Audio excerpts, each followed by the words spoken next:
Dzisiaj filmik nieco inny. Przyjechała do mnie koleżanka z Berlina, z Niemiec. Bardzo lubię te odwiedziny, bo dzięki nim mam wrażenie, że jestem w Warszawie jak turysta. Mogę na nowo odkryć Warszawę, mogę pokazać ją komuś.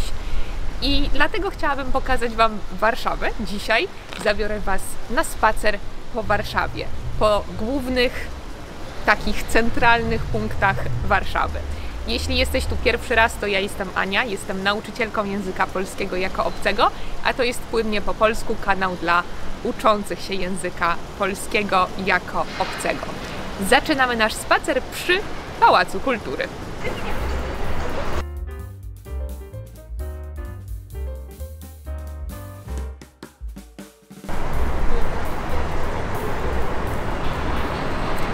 Tak jak na pewno poznajesz, to jest Pałac Kultury.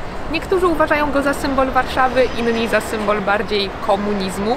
Więcej na ten temat możesz posłuchać w moim podcaście. Nie zapomnij, że mój podcast jest dostępny na takich platformach jak Spotify, Google Podcasts, YouTube i tak dalej. Pałac Kultury nie jest już najwyższym budynkiem w Warszawie, warto to wiedzieć. Teraz najwyższym budynkiem w Warszawie jest nowy budynek Warsaw Tower. A Pałac Kultury ma 237 metrów wysokości. Mieści się tam taras widokowy na 30 piętrze. Chyba jest najbardziej znany dzięki temu, że ma taras widokowy i wszyscy turyści tam przychodzą. Poza tym są tam też różne, często eventy, różne wydarzenia. Jest też wiele kawiarni, restauracji, teatrów. Tutaj jest teatr dramatyczny, tam jest teatr studio po drugiej stronie. Przy Teatrze Studio mieści się Bar Studio, bardzo lubiany przez warszawiaków. Obok Pałacu Kultury jest ulica Chmielna, bardzo mała, ale jest tu pełno ciekawych miejsc. Na przykład cukiernia z pączkami, które wiele osób uważa za najlepsze w Warszawie. Ulicą Chmielną dochodzi się do Nowego Światu i ulica Chmielna to właśnie taka ulica, która łączy centrum z Nowym Światem. Nowy Świat jest znany właściwie głównie dlatego, że jest tu bardzo dużo kawiarni i restauracji i z tego co wiem, było tak również już w okresie międzywojennym. Warto wiedzieć, że Nowy Świat został zburzony, czyli cała ta ulica była zburzona w trakcie wojny i odbudowana. Zaczęto ją odbudowywać już w 1947 roku i oficjalne otwarcie odbudowanej ulicy było w 1949 roku, 1949. Warto zwiedzić to miejsce, to jest chyba najbardziej, albo jedno z najbardziej znanych miejsc, jedna z najbardziej znanych ulic w Warszawie. Z ulicy Nowy Świat przechodzi się na ulicę Krakowskie Przedmieście. Krakowskie Przedmieście zaczyna się właściwie tutaj, tu gdzie widać pomnik Mikołaja Kopernika. I ten pomnik jest bardzo znany w Warszawie, mimo że Kopernik pochodził z Torunia, to w Warszawie też mamy jego pomnik. Krakowskie Przedmieście biegnie dalej aż do Starego Miasta i tak właśnie będziemy szły.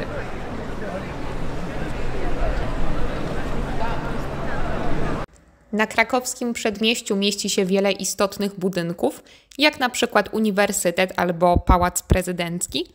Jest to też po prostu bardzo reprezentacyjna ulica miasta, bardzo znana w Warszawie, podobnie jak Nowy Świat.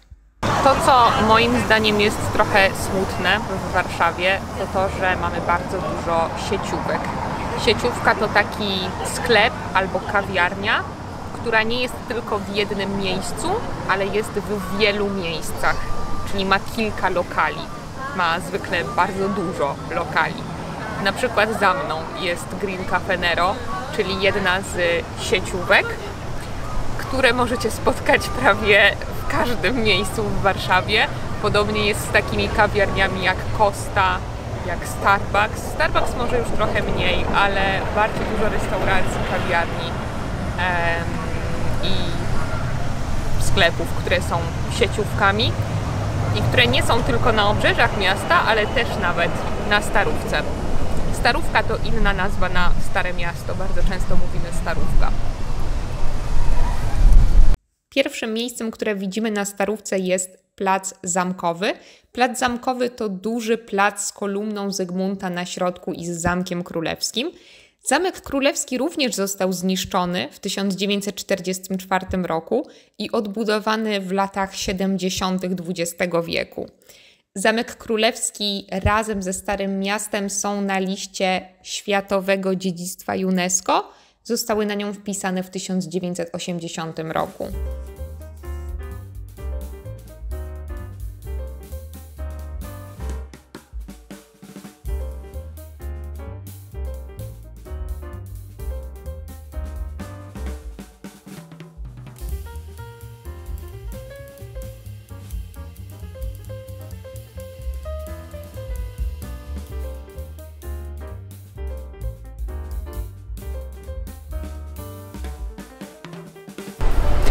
Mam nadzieję, że ten krótki spacer po Warszawie zachęcił Cię do odwiedzenia Warszawy i że Ci się podobało. A my widzimy się oczywiście w kolejnym odcinku. Pa, pa!